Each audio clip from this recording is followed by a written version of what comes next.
Section 1. You will hear a woman who works in a furniture store taking a telephone order from a man. First, you have some time to look at questions 1 to 5. Pause the recording for 30 seconds.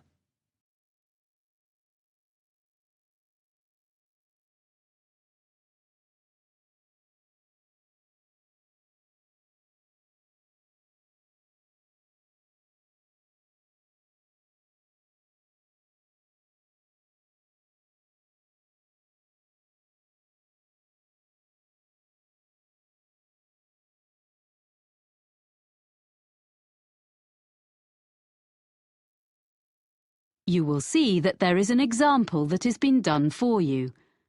On this occasion only, the conversation relating to this will be played first. Good afternoon, Megequip. This is Sally speaking. How may I help you? Oh, hello. I'd like to order some items from your catalogue. Yes, are you an existing customer? No, I've only just moved here from South Africa, but I picked up your winter catalogue in the city centre yesterday. Fine. The winter catalogue is our current one. As you're a new customer, I need to take a few details from you. The customer is using the winter catalogue, so winter has been written in the space. Now we shall begin. You should answer the questions as you listen, because you will not hear the recording a second time. Listen carefully and answer questions 1 to 5. Good afternoon, Megequip. This is Sally speaking. How may I help you? Oh, hello. I'd like to order some items from your catalogue. Yes, are you an existing customer? No, I've only just moved here from South Africa, but I picked up your winter catalogue in the city centre yesterday. Fine. The winter catalogue is our current one. As you're a new customer, I need to take a few details from you. Sure. Your name is? Oscar Greening. That's Oscar with a K. Oskar? Yes. Greening. And your address? York Terrace. Here in the city? Yes. What number? It's a flat, number 52C. C. Got that. And would that be the same address for delivery? No, actually, I'm out all day, but my neighbour can take delivery at number 5 York Avenue. It's just round the corner. Okay, fine. Number 5. I've got that. And will you be paying by debit card or credit card? Well, I don't have any cards yet. I'll have some shortly, but I want these things this week, if possible. Could I come to the store and pay cash in advance? Well, I guess so. I'll make a note. I'm afraid that payment method doesn't entitle you to a discount. No, I didn't expect one for that. But what about my address? It says on the cover of the catalogue... Oh, yes, you're right. Of course, York Terrace is within the city, so you get free delivery and 5% discount on your order. Oh, good. Before you hear the rest of the conversation, you have some time to look at questions 6 to 10. Pause the recording for 30 seconds.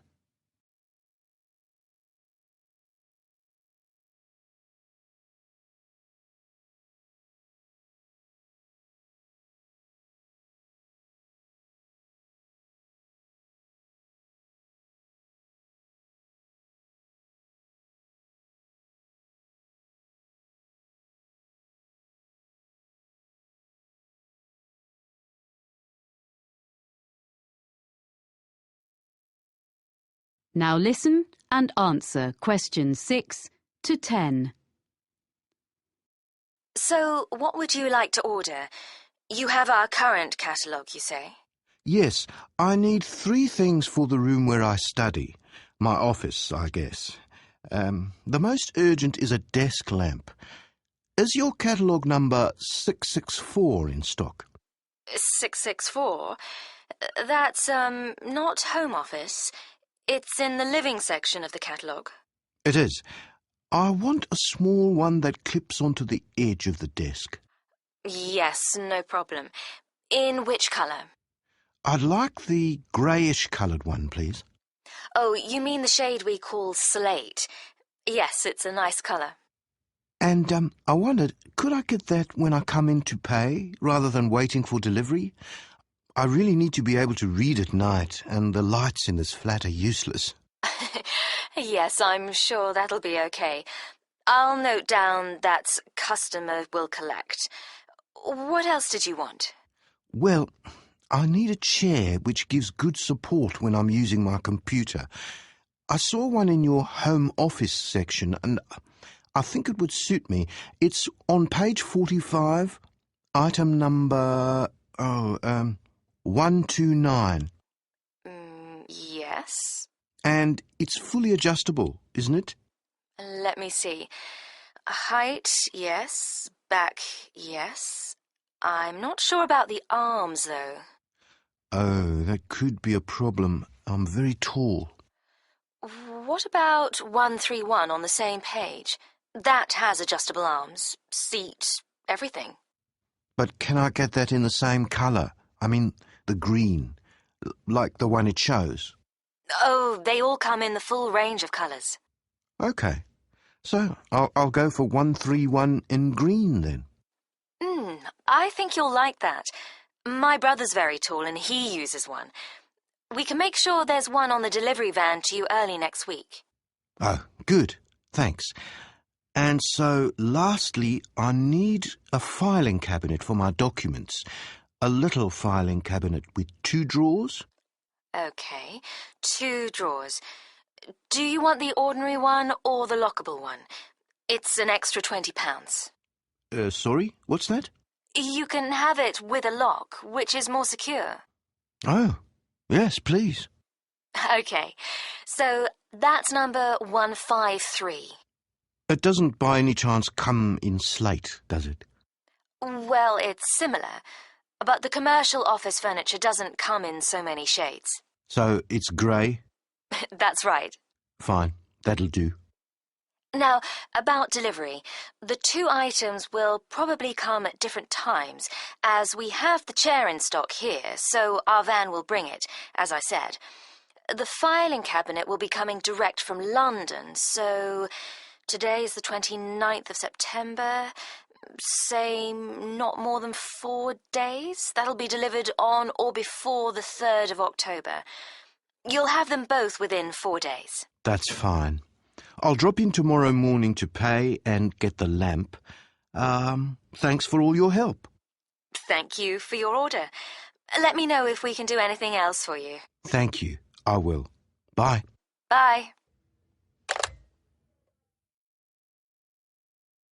That is the end of section 1. You now have half a minute to check your answers.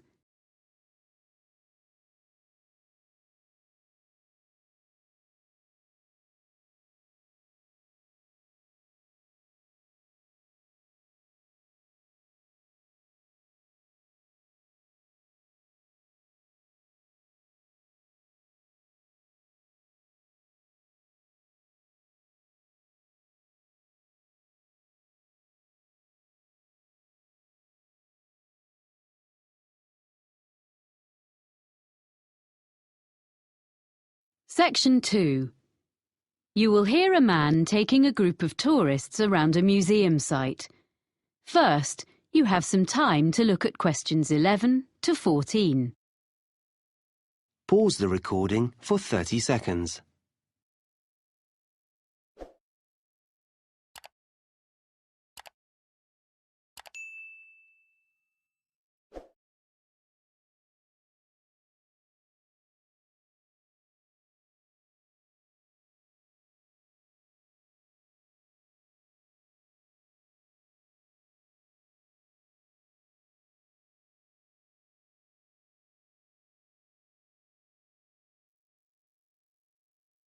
Now listen carefully and answer questions 11 to 14. No problem. Welcome to Brampton Museum. I'm going to tell you a little bit about the museum first and then show you round. As you can see, Brampton is an open-air museum. The first open-air museums were established in Scandinavia towards the end of the 19th century, and the concept soon spread throughout Europe and North America, and there are several in Britain, all of which tell the history of a particular part of the country. Brampton focuses on life during the 19th century. The site was chosen because there were already some historic 19th century buildings here, and others have been dismantled in different parts of the region and rebuilt on the site. This hadn't been attempted before in these parts, so we're very proud of what we have here. All of the buildings are filled with furniture, machinery and objects. You may be able to see these in other museums, but not in their original settings. What also sets Brampton apart from other museums is that the story of the exhibits is told not by labels, but by costumed staff like myself. I look after sheep, cows and hens, which are much the same as those you see on modern farms, but I use traditional methods to care for them.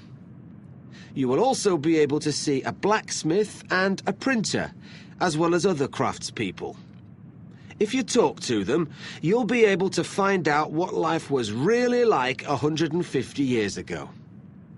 Our programme of activities during the year has guided walks, an agricultural fair, and all the other events you would expect a museum to have. But remember, here you experience them in the real surroundings. The site is divided into different areas. The main building contains our High Street, which is a street of 19th century shops, offices and some homes. There's a stationer's shop which sells a range of specially selected cards, prints and copies of Victorian stationery, all available for purchase by visitors. Upstairs, in the same building, a printer demonstrates the production of posters, business cards and advertising material. Across the street from the stationer's is a clothes shop, and there's a baker's where you can watch a demonstration of someone making bread, cakes and pastries. We also have a sweet shop, which has old-fashioned sweets for sale. Vintage trams travel along from one end of the street to the other, carrying visitors on their journey into the past. We will also be visiting the farm and taking a ride on a steam train.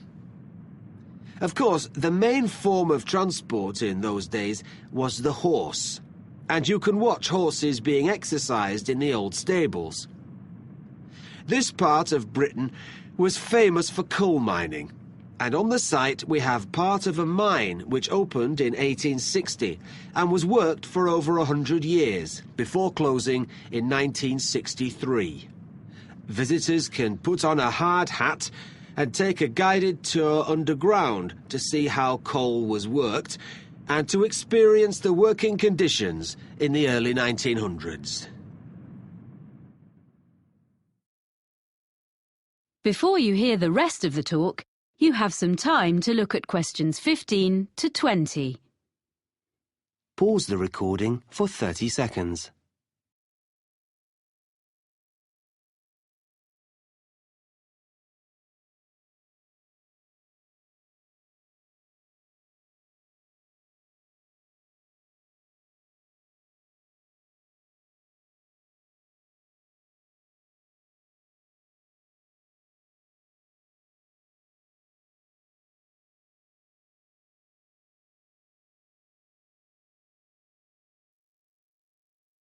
Now listen and answer questions 15 to 20. Now, if you'd like to look at your map, we'll begin our tour. The site is a bit like a circle, with the railway going round the edge. You can see where we are now by the entrance, and we're going to start by walking to the High Street. We'll go to the crossroads in the middle of the map and go straight on making our way between two buildings on either side of the path. The larger one is an exhibition centre, but it's not open today, unfortunately. The other building is offices. The path leads directly to the High Street building, which is at the opposite side of the site to the entrance. Here you're free to wander around and take a ride up and down on a tram.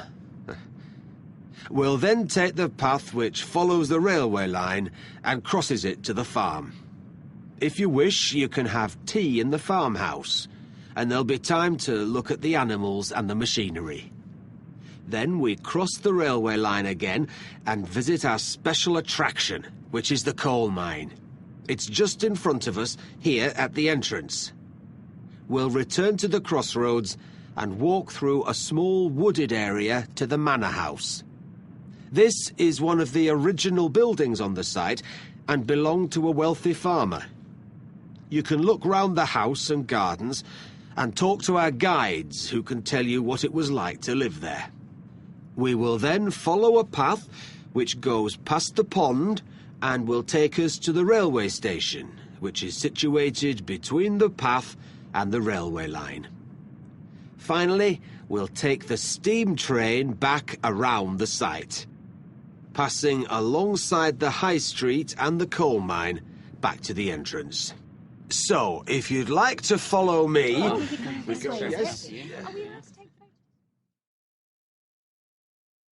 That is the end of section 2. You now have half a minute to check your answers.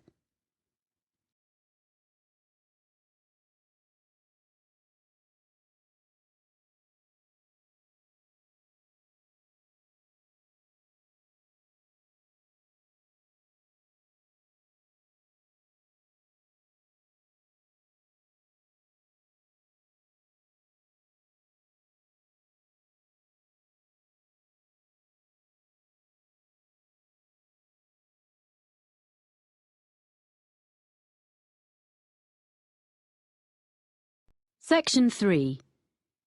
You will hear a conversation between Cressida, a student of journalism, and her tutor, Dr. Erskine, about a work placement that she has recently done. First, you have some time to look at questions 21 to 26. Pause the recording for 30 seconds.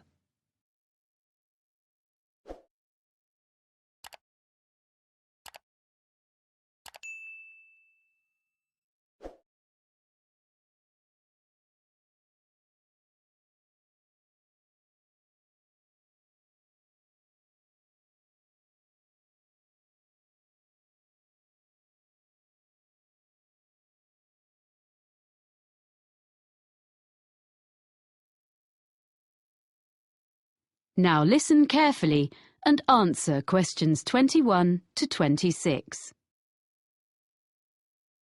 Well, Cressida, that was an interesting presentation you gave yesterday on your placement at the TV News Centre.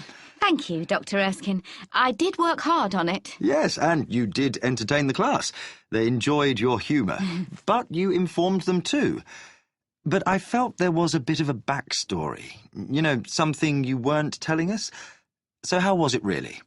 Yeah, well, I learned a lot, as I said. Mm-hmm. But I think some of the lessons weren't ones I wanted to share with the whole group. Ah. I mean, my expectations about what it would be like were too high. I'd been fantasizing a bit about what I'd be doing. I mean, it all worked out okay in the end. But I got off to a bad start. Yes, I heard something similar from the producer, Ainsley Webb, who assessed your performance. He was quite negative about some of the things you did and your initial attitude, I'm afraid. Would you like to give me your version? I didn't prepare properly is the main thing. On my first morning, I hadn't checked my commuting route properly. And I didn't notice that it says the buses don't start till 6. I had to run all the way to the studio, but I was still late, and I looked a mess. Well, better at this stage of your career than later. To be honest, I made the same kind of mistakes when I was your age. But Anyway, as I say, I think the presentation yesterday went extremely well, and I will bear that in mind when I grade your work experience overall. Thank you for being so understanding. Right. Now, have you completed your diary of what you did there? Professor Jenkins hasn't received it, he says. Yes, I have finished it, but I wanted to just tidy it up a bit. Some of it was written in a bit of a hurry. I'll email it to him this afternoon. OK, but I'm afraid he says this will have to be the last time you submit late. Journalism is all about deadlines, and if you can't manage them on your course, he can't give you a diploma saying you're competent, can he? Oh, yes, I'll do it straight after this. I didn't realise. Well, he can be a bit abrupt if he's kept waiting. It's the one thing he really doesn't like. Ooh. I'm sure everything is going to be fine. You're getting very good grades on your work, so as long as you remember that. Yes. Now, did you manage OK generally, do you think? Yeah, OK, I think. Well, it took a while to get to grips with all the equipment. Some of it was quite old, not as fast as what we have here in college, and at first I kept thinking it was my fault. I wasn't pressing the right buttons or something. The thing was, none of the TV centre staff asked me if I wanted instructions. If I asked them how to do some particular operation, they were perfectly civil and would show me, and even say thank you for what I did do. But I felt awkward to keep asking. Before you hear the rest of the conversation, you have some time to look at questions 27 to 30. Pause the recording for 30 seconds.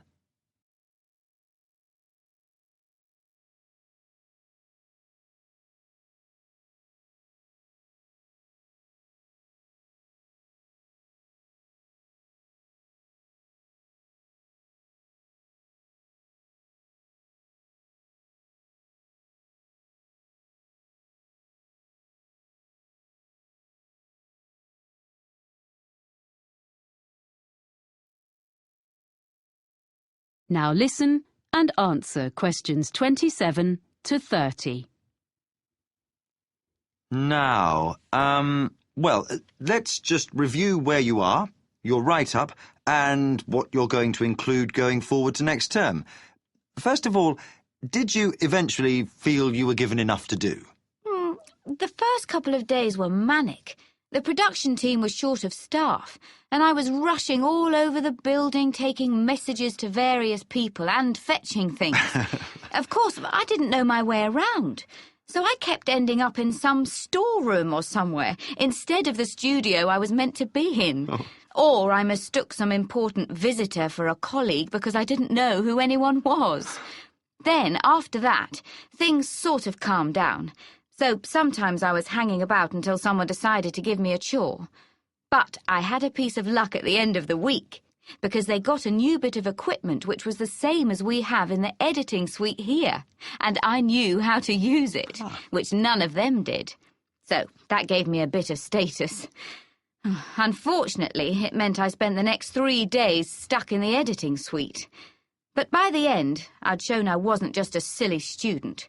So then, when the senior reporter needed someone to go out with him when he went to interview a junior minister, I got to go along, because he knew I could handle the technical side. Well, that's good. Yes. Well, I know I need to learn from my mistakes. I mean, basically, I need to think more about forward planning. But on the other hand, I feel much more confident now. I did survive. I didn't ruin anything. I did actually make a contribution, according to the producer. One thing I want to take forward to my final assignment, though, is some reflections on ethics. Yes? I had a bit of an argument with one of the senior presenters. He was editing part of an interview, and he just changed something someone said. When I questioned him, he just snubbed me. And I mean, this wasn't some public relations expert or government professional spokesperson. It was like a member of the public. But he said, oh, they never remember what they said anyway. You want to develop this into part of your final assignment? It would be a very positive line. I can give you some references. Oh, thanks. That would be great. That is the end of section 3. You now have half a minute to check your answers.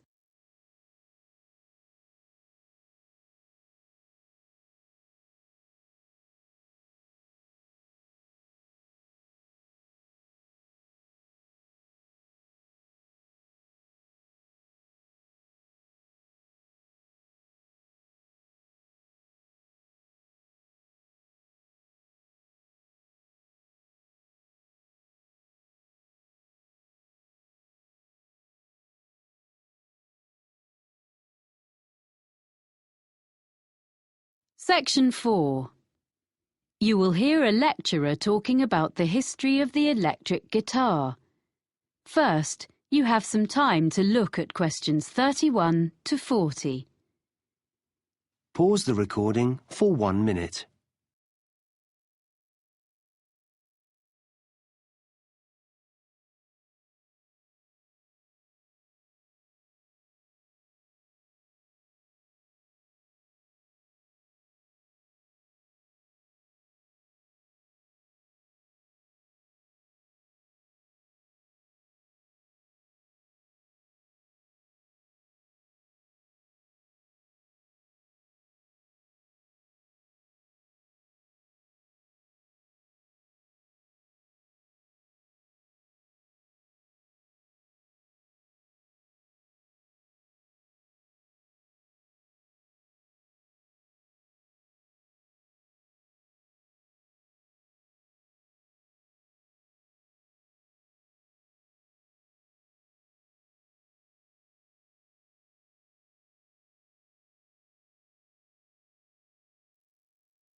Now listen carefully and answer questions 31 to 40.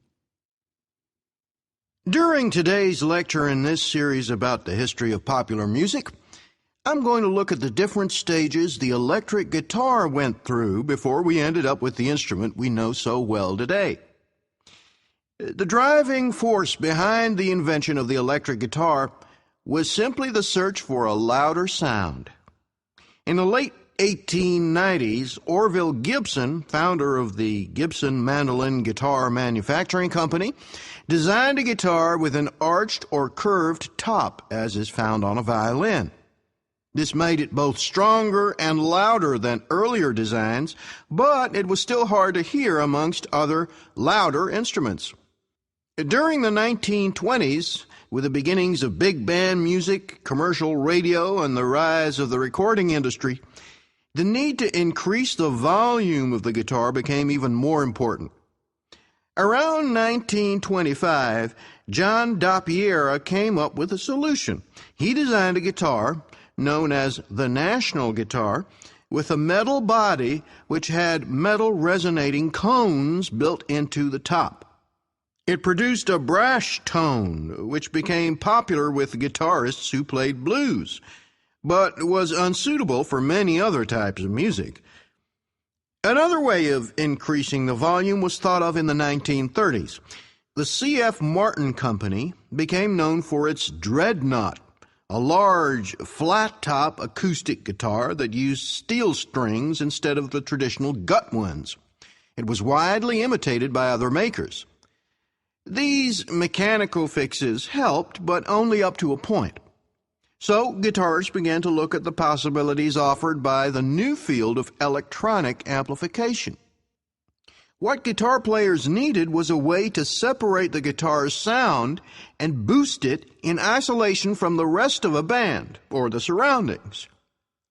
Guitar makers and players began experimenting with electrical pickups, which are the main means of amplification used today.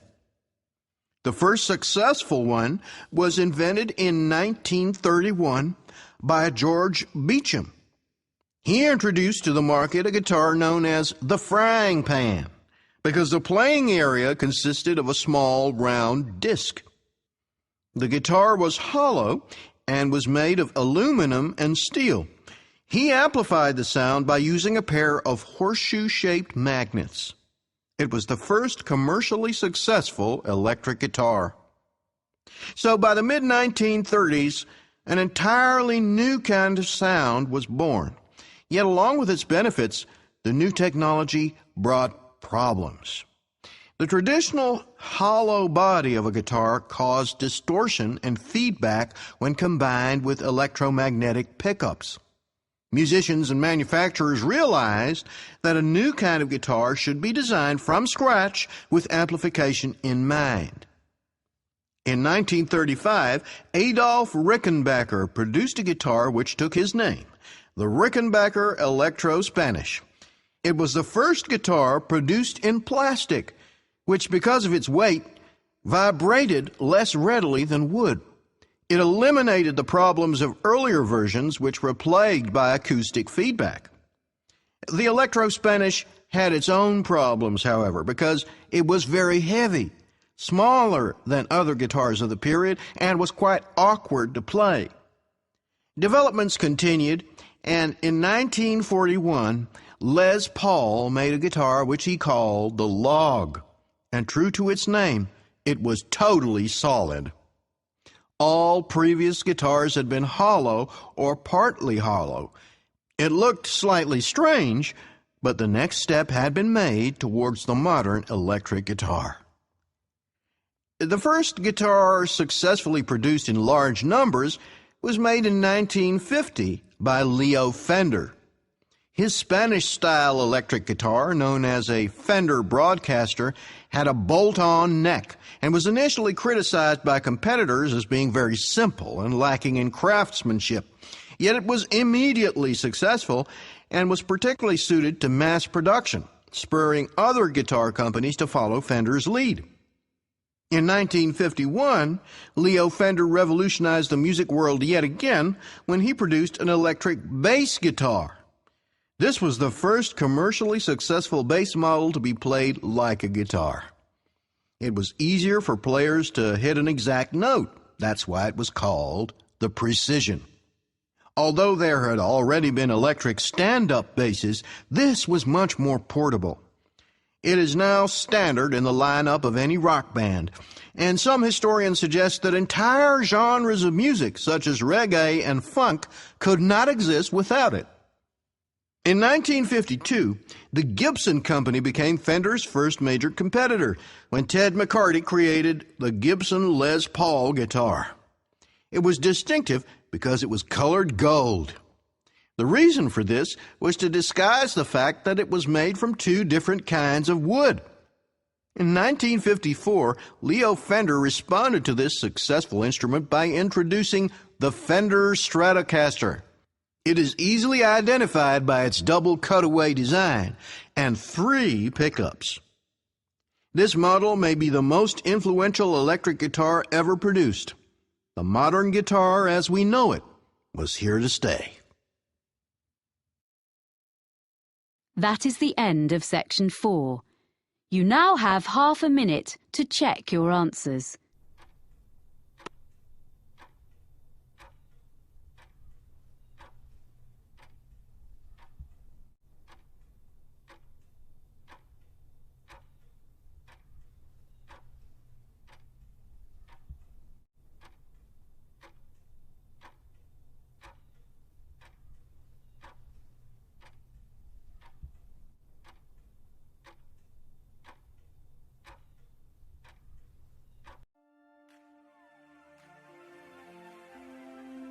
That is the end of the listening test.